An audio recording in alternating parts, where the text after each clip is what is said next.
This bulletin proudly brought to you in association with Alex Campbell's Menswear.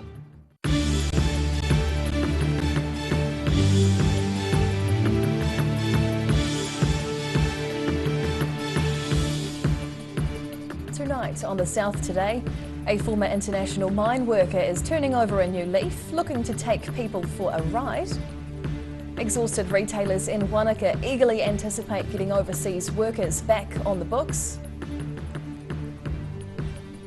And things are looking up in Tapanui thanks to some much needed funding for a new building.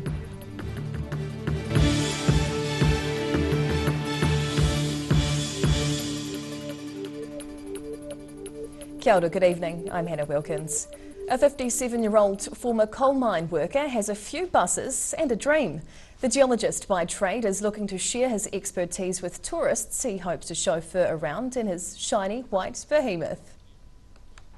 You've got to start somewhere. The best foot forward approach of Harry Albert as he relaunches Geotourism New Zealand as part of his new transport company, Otago Coach Services. Now that we're coming out of COVID, it's time to start looking to the future and to making plans, diversifying into other areas of the sector and making tourism what it used to be before COVID. The 57-year-old former miner has established the business and is looking at taking aim at internationally owned bus companies. He says his new venture is set to take on new workers soon. Bus driving doesn't usually command a large hourly pay rate, but he says his employees will be well reimbursed. Well, drivers is always going to be a concern, especially for a business that's starting out. But I feel if you pay your drivers what they deserve instead of the bare minimum, then you'll retain those people that you require. He says there's been a lot of upheaval in the local transport industry over the past 12 months, particularly after the closure of Otago Road Services. Albert hopes to fill the gap left by Otago Road Services before looking further afield. Hopefully as the world opens up, we can look at expanding our tour base to Australia and the Americas. Albert's Otago Coach Services currently works with the University of Otago's Geology Department, taking students on field trips. Otago Coach Services has 2 staff at present, Harry Albert and driver Kim Hayward, but they're looking for more people shortly. In Dunedin, The South Today.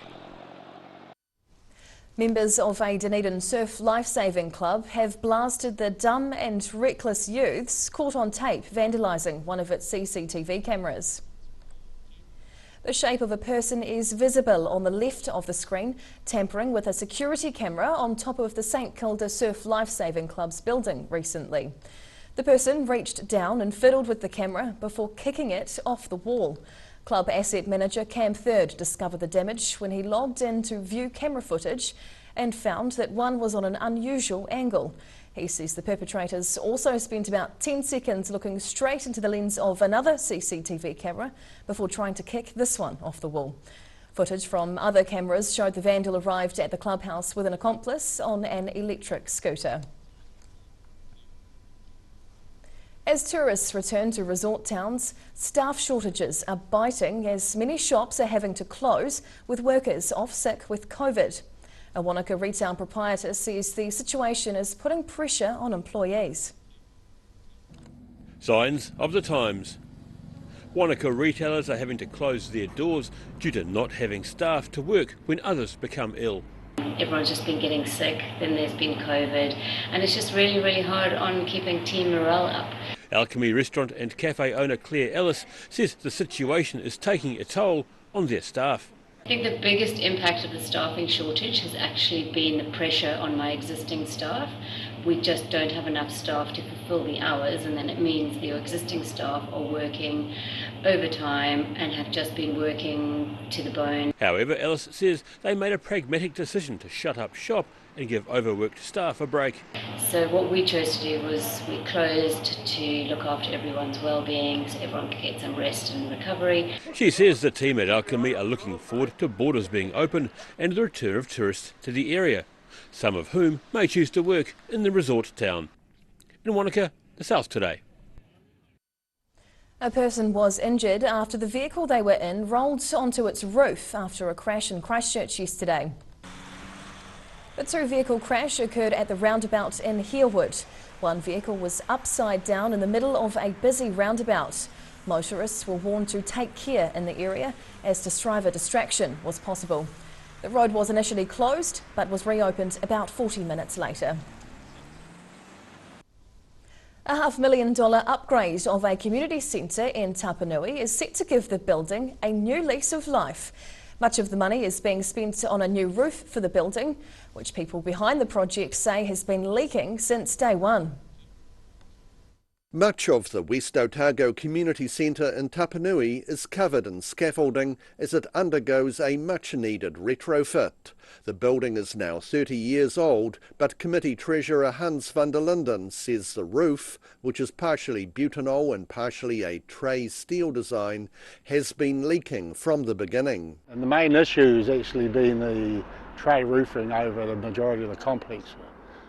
Which has been letting in water almost since day one in places. Inside, the theatre is also getting a makeover with new support beams over the stage and a new lighting and sound system. We've removed all the non-compliant theatre support systems, replacing it with professionally supplied equipment. The whole project is costing $500,000, with the Mataura Licensing Trust contributing about $100,000 specifically to the upgrade of the centre's theatre, which will now be renamed as the MLT Theatre. Originally built for a total cost of approximately $1.5 million. I'd say this, by the time we're finished on the total building, we'd have spent that again, just giving it another lease of life. While the renovations won't be completed in time for a scheduled performance of Phantom of the Opera in July, it's hoped the theatre will still be able to be used for the show. In Tapanui, The South Today.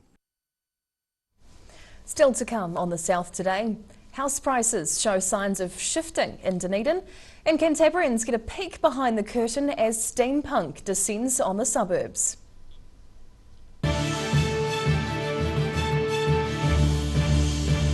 All new episodes of Put Some Colour in Your Life are now screening on Channel 39.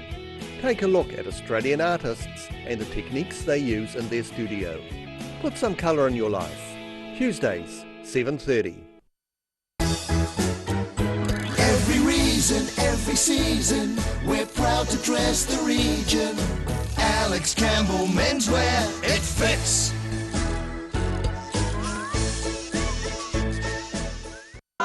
We're H Concern Otago. H Concern Otago hosts a multitude of social activity, including Angel Walks.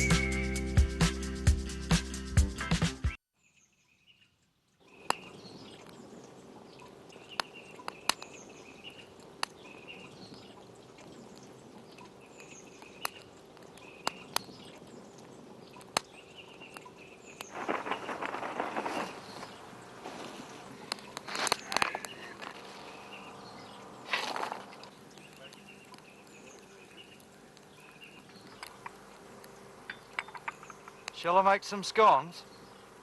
My mate John's Friday the 13th sale is on now. He's slashed his entire range of rock-bottom warehouse price furniture and beds up to 75% off. And my mate John. A poorly maintained heat pump can lose up to 35% of its output. The Mr. Heat Pump Cleaner team are experts. Their specially developed chemical wash is totally biodegradable. Call Mr. Heat Pump Cleaner and get the job done by the professionals. Living Well Disability Resource Centre, a not-for-profit charitable organisation and your one-stop shop for information and resources to help you retain independence. We offer a wide range of assistive products from jar openers to mobility scooters and provide assessments for Total Mobility, the half-price taxi scheme. Come and see the friendly team. You'll find us on the corner of George and Bath Streets, ground floor of Burns House. Every day the team at Gillian supports grieving families at their time of need, from answering your questions to organising a farewell that reflects the wishes of your loved one. We can help. Call Gillian's today.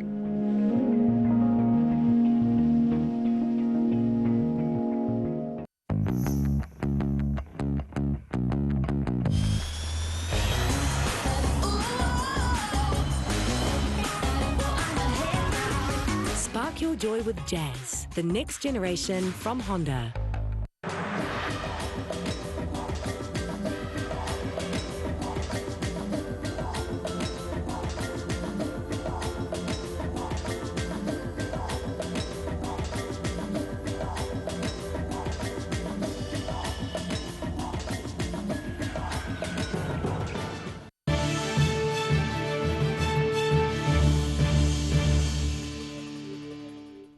Tēnā koe, welcome back. As interest rates rise and lending criteria tighten, Dunedin's house prices have taken a tumble.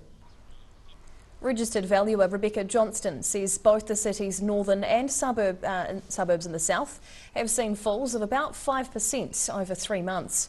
The biggest drop in Dunedin's market is being felt by first home buyers. She says this fall is not surprising given the rising interest rates and tight lending criteria. Other areas across the south saw increases over the same period, with Winton up 6% and Oamaru rising by 4%. Members of the Christchurch steampunk community converged on St Martin's recently, the biggest event on their local calendar. The gathering also attracted a number of interested onlookers keen to learn more about the science fiction subgenre. Racing teapots whizzed and crashed their way around St Martin's School on the weekend, as part of Christchurch's Keep Calm and Steampunk On market. The radio-controlled teapots had to navigate their way around an obstacle course. The idea is to get around the course of obstacles, special obstacles, as fast as you can. And it's pretty exciting because there's all sorts of crashes and strange things happen. Fashion and accessories, art and even a steampunk helicopter were on show at the popular event. It's quite exciting. The audiences that come along just love it. It's a great atmosphere. Inspired by Victorian-era industrialism, steampunk is a global design style where steam power still rules. Steampunk is Victorian science fiction. Sort of, we imagine an alternate universe. He says steampunk has really taken off in New Zealand over the last decade. Oamaru became the unofficial steampunk capital in 2016, after it made it into the Guinness Book of World Records for the largest gathering of steampunks in the world. The town hosts an annual steampunk festival, which had to be cancelled this year due to COVID concerns. Despite that, steampunk enthusiasts are still planning to venture to Oamaru during Queen's Birthday weekend next month to make their own events. In St Martin's, the South today. Archaeologists have uncovered a surprising detail during excavations of a former gold rush settlement in central Otago. They found one gold miner put in extra effort to turn their house into a beautiful home. Uncovering the history of the gold rush. Over the past few years, an archaeological team has been exploring the former gold rush boom settlement of Drybread near Omakau. Today, nothing remains of the township, which in 1878 was home to 19 miners, a hotel, 2 stores and 4 houses. A year later, the area had all but been abandoned as miners moved elsewhere, and eventually much of the settlement was buried under sluice tailings from further uphill. But when Southern Archaeology Director Dr. Peter Pecci and his team were working to identify unmarked graves at the Drybread Cemetery 2 summers ago, something caught their eye. At a nearby area, among some old poplars, they spotted a site that 140 years ago could have been the location of a miner's dwelling. We've come into the diggings themselves, the Drybread diggings, to try to look at the places where the miners were living and working. So the diggings are over here behind me, and we've been excavating a house site here amongst the old poplar trees. The team uncovered a line of corrugated iron they initially thought might have come from a house or shed, but on closer investigation they now realise it was used as edging for a garden. And we've come back, and what we've actually found is a fairly ornate front garden for a miner's house here in the diggings, with a beautiful curved gravel path with edging and so on. So unexpected, but quite an interesting find. We're quite happy. Petchy says the garden speaks of the effort that someone put into creating a temporary but beautiful home among the gold diggings. Near Omakau, the South Today. After the break on the South Today, teens from Hornby High School get a hero's welcome after going bush for a few weeks, and frosts might be on the way. We'll check the forecast at your place.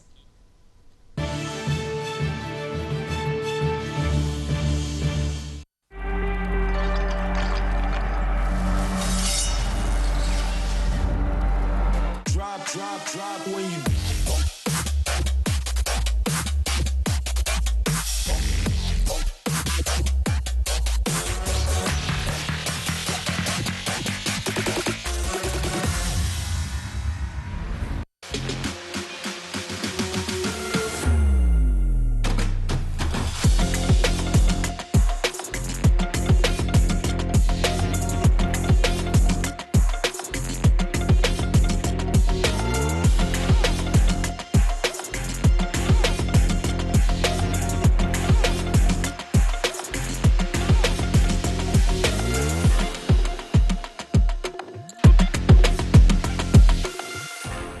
MTF Finance can help you turn the key on your next vehicle with a loan made just for you. TCs and lending criteria apply.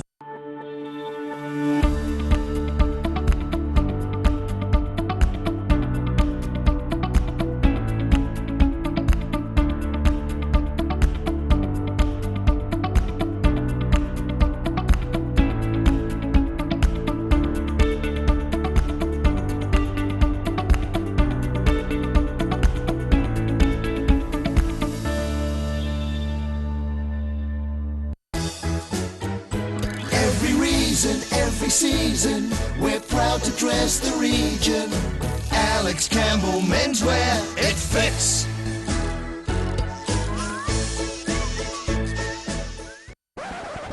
My mate John's Friday the 13th sale is on now. He slashed his entire range of rock bottom warehouse price furniture and beds, some by 75%. No one beats John on price.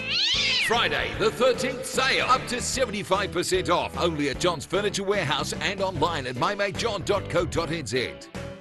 Where did you get that furniture from? Stafford Street and my mate John.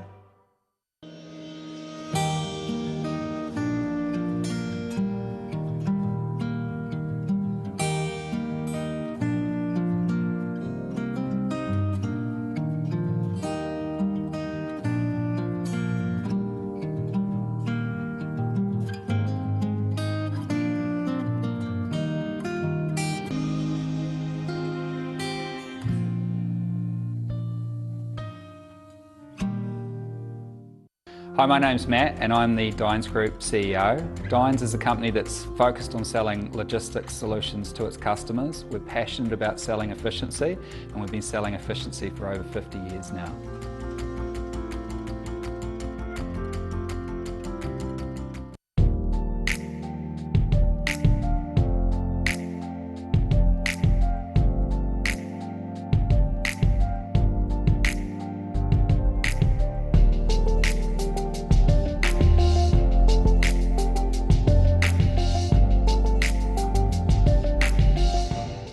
All new episodes of Put Some Colour in Your Life are now screening on Channel 39. Take a look at Australian artists and the techniques they use in their studio.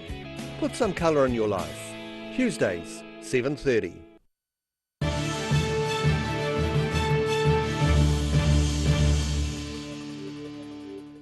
Tēnā koe, welcome back. An exhausted group of pupils from Hornby High School got a hero's welcome as they cycled back through the school gates.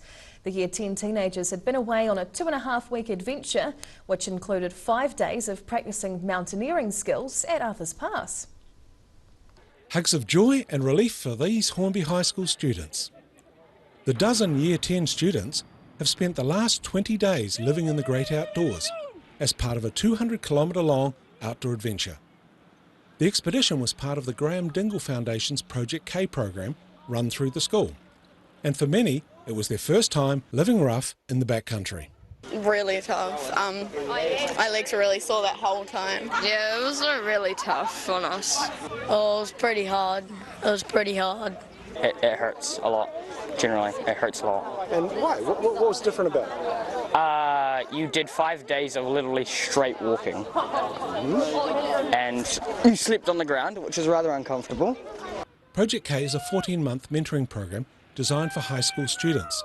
The aim is to arm teenagers with self-belief in their own abilities to complete tasks, achieve goals, and find purpose and direction in their lives.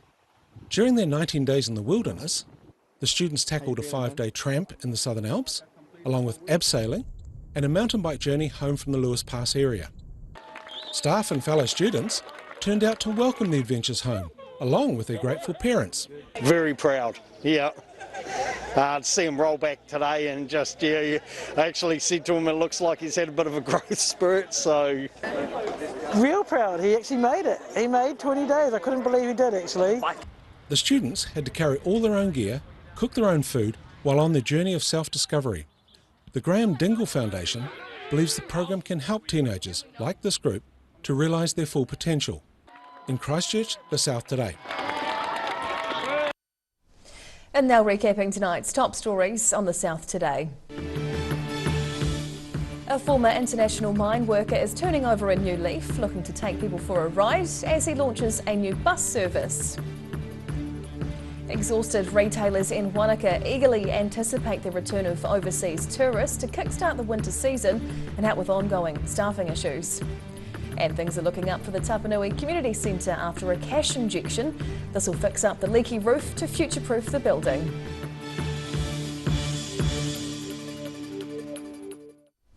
And now a look at what's happening in tomorrow's ODT, and we welcome the Associate Editor, Debbie Porteous.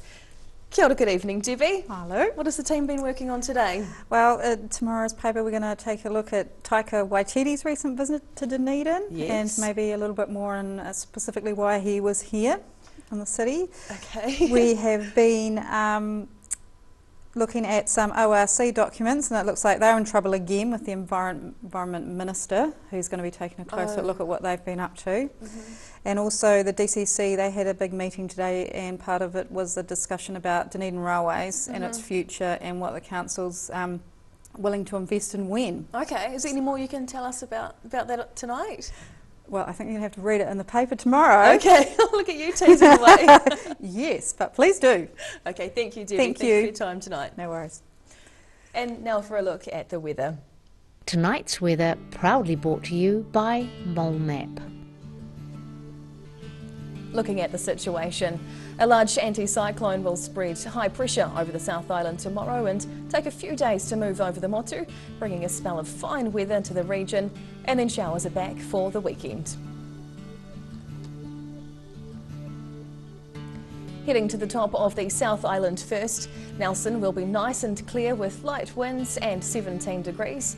Greymouth is much the same with 16, and Christchurch looks cloudy and heads for 13 tomorrow. Heading to our southern towns next, the Catlins, Balclutha, Lumsden and Gore are all in for a fine day, light westerlies and 14 degrees. Travelling westwards to the Central Lakes area, it looks fine with light winds through here. Wanaka will get 15 degrees, while Queenstown and Alexandra both head for 16, and over in Te Anau it'll be fine with light westerlies and 14 degrees. To the northern towns next. The light winds continue down the coast for Timaru and Oamaru, reaching 14 or 15 degrees. Twizel and Omarama both look fine, expecting 15 degrees. Down to Dunedin, fine and cold tonight, with light frosts possible by dawn as it drops to 1 degree overnight. The next 2 days look sunny and cool, up to 14 and down to 2 degrees tomorrow. And Thursday's nearly a carbon copy day with 14 and 3 as the low. And down to the deep south, fine and cold this evening in Invercargill with an overnight low of 0. Wednesday starts frosty, then becomes sunny with 14 as the high and down to 1. A little milder on Thursday with clouds, nor'westerlies and 16 degrees before dropping to 7 as the low.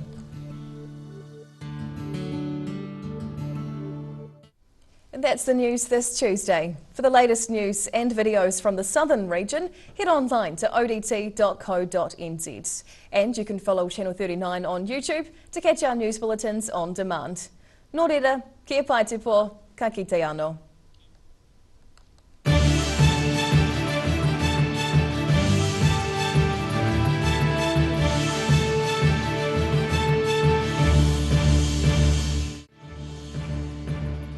This bulletin proudly brought to you in association with Alex Campbell's Menswear. Public interest journalism funded through New Zealand On Air.